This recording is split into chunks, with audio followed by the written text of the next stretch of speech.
The damage here to unwind and repair will take the better part of the 80 years it took to make these amazing, prosperous relationships that, quite frankly, the administration, in my view, is irrationally taken for granted. Scott Galloway, thanks for being back with us. Last time you and I spoke, we were talking about your book, Adrift. And at that time, you said, America as a country isn't lost, but rather adrift and unmoored. And I wonder, since that time, has your assessment changed? Well, you could argue that it's found direction. Unfortunately, I think the direction is more a direction around change towards a quarter of each party.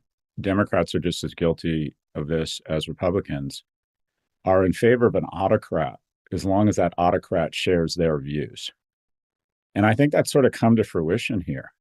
I think the superseding of our checks and balances of different branches of government, such that one political party that is in control can sort of bypass the traditional constitutional measures or safeguards, reflects that America has become, if you will, more open or accepting to the notion of an autocracy. I think we are pretty much in a full kind of, call it maybe most generously, autocracy light, and much of America voted for this. Do you think that, say, for example, what's happening in the stock market is a reflection of people's dissatisfaction with this direction that you're talking about? I mean, I think the S&P's had one of its worst weeks ever. All the gains that we had since the election have practically been wiped out.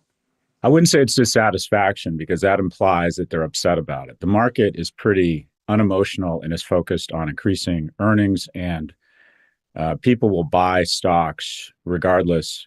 Sentiment sort of takes a backseat to financial considerations. I think what's happening in the market is, first off, you have to acknowledge that even with these drawdowns, the market is still substantially up from where it was just 6 months ago. It has come back from pre-election. The Trump bump has been wiped out.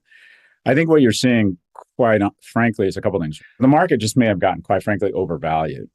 But I think the thing that kind of triggered the sell-off, if you will, is what appears to be irrational, non-economic decisions around tariffs, where we're basically ripping up these 80-year-long alliances with trusted economic partners that engage in mutually beneficial trade, and that these are not only a bad idea in the specific agreements we're ripping up, but America is losing a very important brand association for economic relationships or geopolitical negotiations, and that is one of consistency. You know, there was an estimate by the Yale Budget Lab that these tariffs are going to cost the average household somewhere between $1,600 and $2,000 every year. It's also estimated to reduce our GDP as much as $110 billion a year.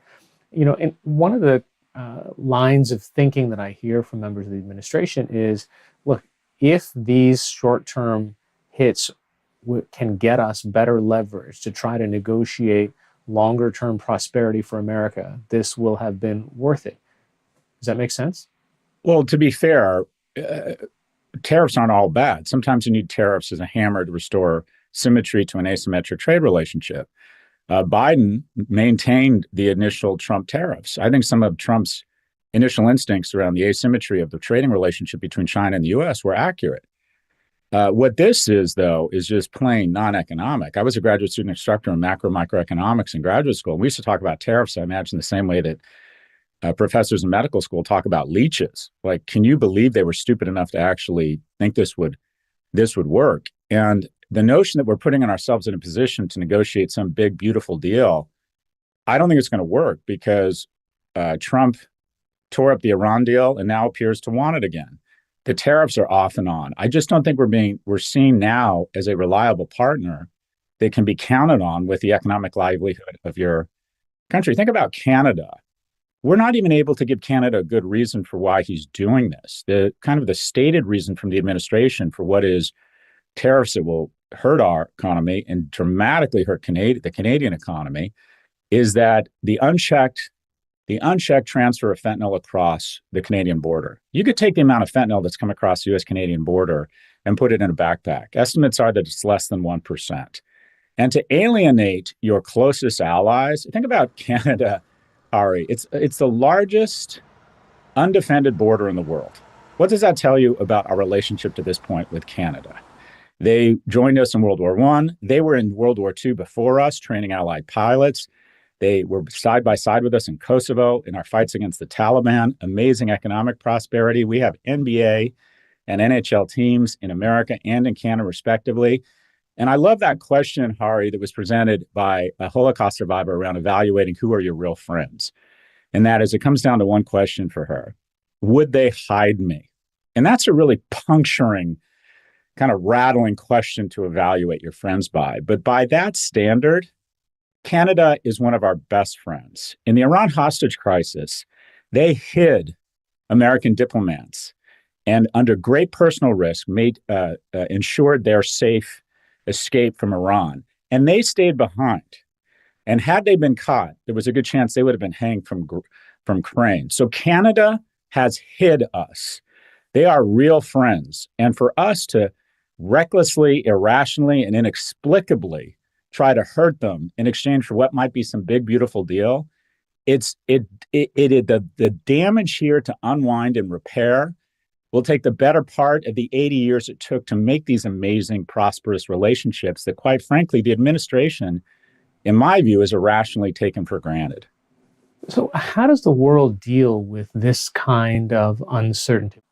So the VIX, which measures volatility as evidenced by trading and options, has spiked. And the Atlanta Fed has a metric for trying to project what GDP growth might look like in the coming year. In the last 45 days, it's gone from a projected growth of GDP of 4%, which is really robust growth, to negative 2.8. The economy is contracting faster than it has since the COVID lockdowns. Obviously, the markets are chilled. I think the silver lining here, I always like to ask myself, what could go right? Because over the medium and the long term, the majority of the metrics in the world do get better. And it's easy for someone like me to try and sound smarter than they are by always being negative. So I think it's an important question to say, what could go right? And I think the silver lining here is that Europe is in fact becoming a union because they realize they can no longer count on the military, economic umbrella or the geopolitical consistency of America. America spends about $800 billion. NATO and all EU nations spend about $430 on the military. And quite frankly, they have gotten, I would call, lazy and expectant around the military umbrella being provided by the U.S. They now are convinced they can no longer count on the U.S. to be pro-democracy and make what are rational decisions and honor this kind of post-World War II order. They realize they can no longer count on or expect the military umbrella of the U.S. They will dramatically increase their spending on military, which I think will have stimulative and spillover effects. I think the silver lining here is that Europe is going to begin to command the space it occupies. Keep in mind the total GDP of European nations is 19 trillion. The GDP of Russia is 2 trillion. So there's no reason why Europe, if it gets its act together, shouldn't be able to push back and be a credible opposing threat to an economy that is, again, smaller than the size of Canada, Russia. You've been pointedly critical of Elon Musk in the past several months and really even a couple of years. But in light of the Department of Government Efficiency, I think there is a consensus that people on both sides of the aisle are interested in making government function better, making it more responsive and efficient. But what have you seen over the past couple of months that give you pause on whether this is going to have longer term effects and perhaps unintended consequences? Well, every administration from Clinton Gore has had some sort of task force to try and root out inefficiency, fraud, and waste. So far, if DOGE is an audit of the U.S. government, then the U.S. government has been issued a clean bill of health because this wall of receipts is surprisingly scant. The first one said claimed they were saving $8 billion. It ended up to be $8 million of spending that had already been spent. And then numbers 2, 3, and 4 on the list of DOGE receipts that have since been taken down were just blatantly false. The Wall Street Journal reports that so far DOGE has found $2.6 billion in cost savings. You could 6x the savings from DOGE to date by cutting off all subsidies to Tesla, which has cost taxpayers $15 billion. But I think it's more mendacious than that, Ari. I mean, yeah, we all like the idea of cutting waste, but I believe it's a misdirect. And that is, while we're all kind of have our hair on fire and looking over here at Doja, 2.6 billion, the indignance, the emotional upset of firing good people doing good work, or just the general incompetence of laying off air traffic controllers or firing people overseeing our nuclear stockpile and then trying to hire them back.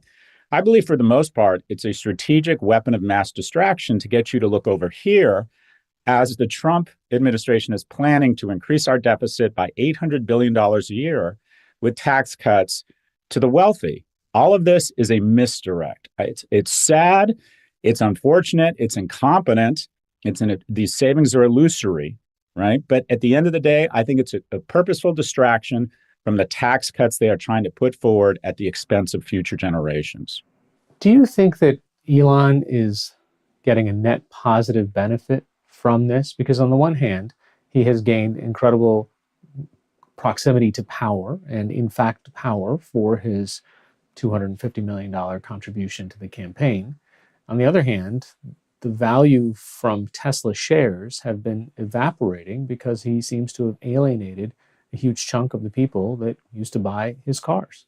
I think the political calculus here was miscalculated on his part. We were talking about Nike off mic. When Nike embraced Colin Kaepernick, which was a political position, they had done the math, and that is 2/3 of their revenue comes from people outside of the U.S. or people under the age of 30, none of whom thought the U.S. had it right on race relations. So they purposely tickled the censors or cemented their kind of progressive ideology among a customer base that they knew would appreciate that.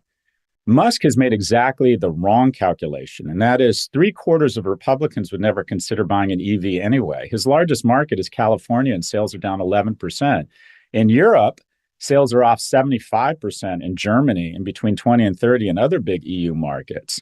So essentially, Tesla has shed 1/3 of its value in the last month. It's given back all of its gain since the Trump election. What is really going to hurt his pocketbook is that it has now jumped the lab and is now starting to infect SpaceX, specifically Starlink, who is seeing contracts being canceled by people ranging from Canada to Poland, is saying, we can't count on you for something as important as communications and battlefield communications technology. So they're reconsidering their Starlink contract. So I would argue the political calculus here from Mr. Musk was wildly inaccurate, and he is seeing a lot of his wealth evaporate because the negative associations of Musk are starting to infect not only the Tesla brand, but also the SpaceX brand. So I think it was an irrational decision from a purely economic standpoint.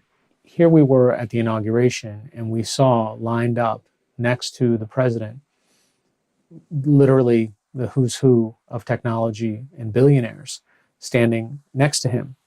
And I wonder, is this just business as usual? Or was it, is this different than what the Carnegies or the Rockefellers might have done 100 years ago? Is it just the optics that are different now? Or is there something more structurally more destructive? It's a fair question, because I think a lot of people on the right would maybe fairly say, look, we may be more transparent and brazen about it, but it's nothing that lobbyists and lawyers and the media have been doing for the left. They've just done it more quietly and elegantly. When the most powerful or wealthy tech executives in the world are all willing to be intimidated into donating to an inaugural campaign, which they didn't do in 2020, despite publicly stating their politics were more in line with Biden than Trump, when they're willing to be paraded around for the benefit of the Trump administration, you have what I'd call a domino of cowardice. And that is, they text my Pivot co-hosts that they hate themselves and that they hate showing up in the inauguration, and then they show up.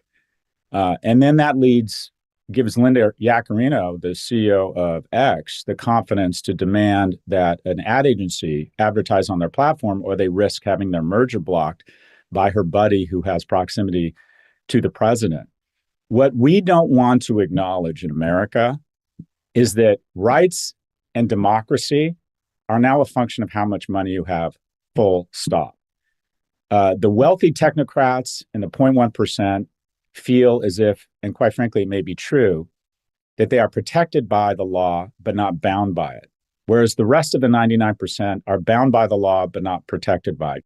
I wonder, getting back to those CEOs for a second, I wonder if they now or will always have a shield that says, hey, listen, I'm just doing what's right for my shareholders. This is my fiduciary responsibility. So I give $1 million to the campaign or to the inauguration, you know what, it could help our stock down the line. Or if I don't give the $1 million, it could certainly hurt my stock down the line. And that's, as CEO, that's who I'm supposed to, be loyal to.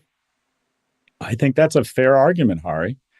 But what I would ask is they don't ever use the term stakeholders again. Remember all this BS over the last 10 years where they start talking about stakeholders? Well, all right, the country, democracy, poor people, people who aren't politically connected, people who don't have stock options in Apple, the 99% that only own 10% of stocks. Are you supposed to be also be representing them? Are you supposed to have some fidelity to the values, the rule of law, democracy, checks and balances that helped get you so rich in the first place? Because let me list all of the CEOs who have filled this leadership void and have said, I am more concerned about the long-term health of America and what it means for private and public companies, and I'm not going to engage in this sort of this kleptocracy. I'm not going to be an agent. So here are some of the CEOs who have filled this leadership void. Okay, list over. At some point, these people, many of whom talk about running for president, many of whom claim to be great Americans, many of whom constantly voice their gratitude for what is the best experiment and the best platform in the world for establishing economic security and rights. At some point, you'd like to think they're going to show some fidelity to the democracy and principles and rule of law and checks and balances that played a huge role in their wealth. But instead, they default to this, quite frankly, cold comfort of, well, I'm a fiduciary for shareholders. Let's be honest, just kiss his ass, give him $1 million and stay out of the crosshairs. It's probably good in the short term. The question is, at what point does someone stand up and say, okay, I'm representing the bottom 99%, I'm representing democracy, and I'm representing what America is supposed to stand for, and paying it forward based on the incredible rule of law, democracy, fair competition that got me here in the first place. So I think the domino of cowardice here in the private sector is not only shocking, it's just very disappointing. Author and professor and podcast host of both Prof G and Pivot, Scott Galloway. Thanks so much for your time. Thank you, Hari. Always good to see you.